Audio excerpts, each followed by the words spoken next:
আসসালামু আলাইকুম। আমার হাতে যে ফোনটা দেখতেছেন এটা একটি স্যামসাং এর ফোন Samsung A73 5G। এই ফোনটার মূলত সমস্যা, জটিল সমস্যা। আপনার লোগো এসে লোগো চলে যায়।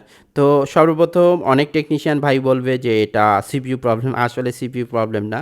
যে মেইন লাইনটা থাকে এটা ব্রোকেন হয়ে গেছে। এই যে এই লাইনটা ব্রোকেন। তো এই এই যা হচ্ছে এই মানে এফপিসি কানেক্টর মাদারবোর্ডের যে মেন কানেক্টর এটাই ব্রোকেন হয়ে গেছে। এই জন্য ডিসপ্লে আসতেছে না, এই যে দেখছেন একদম ব্রোকেন হয়ে গেছে। তো জাস্ট এই কানেক্টরটা আমি এখান থেকে রিপ্লেসমেন্ট করে দিব খুব সূক্ষ্মভাবে, খুব সুন্দরভাবে।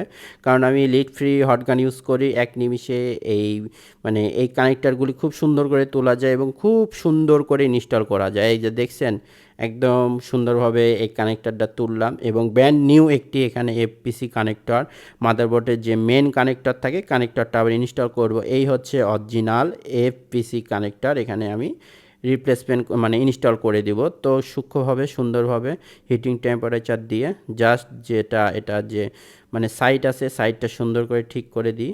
একদম এখন হিটিং টেম্পারেচার দিয়ে একদম দেখেন কিচ্ছু করব না, একদম অটো এখানে হিটিং টেম্পারেচার দিব। একদম এফপিসি কানেক্টরটা এখানে সুন্দর করে ইনস্টল হয়ে যাবে। এই যে দেখেন ইনস্টল হয়ে গেছে। তো এই যে দেখেন কোনো রকম কোনো পিন মিস নেই, একদম ওয়াও। তো এই হচ্ছে মাদারবোর্ডটা, এখন চেক দিব আসলে কি আমার প্রবলেম ফিক্স হয়েছে কি হয় নাই। তো দেখা যাক কি অবস্থা।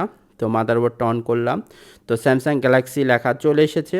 তো আলহামদুলিল্লাহ আমার কাজ শেষ হয়ে গেছে। তো এখন আমি টাচটা একটু চেক দিব। তো কাস্টমারের কাছ থেকে প্যাটার্ন লকটা নিলাম এবং খোলার ট্রাই করতেছি, তো খুলে ফেললাম। এই হচ্ছে, তো টাচ কাজ করতেছে। তো মডেলটা আসলে কত ছিল আপনাদেরকে আরেকবার দেখায় দিই মডেলটা। তো এই হচ্ছে মডেল ফোনের, এই হচ্ছে মডেল। তো A73 5G। ভালো থাকবে।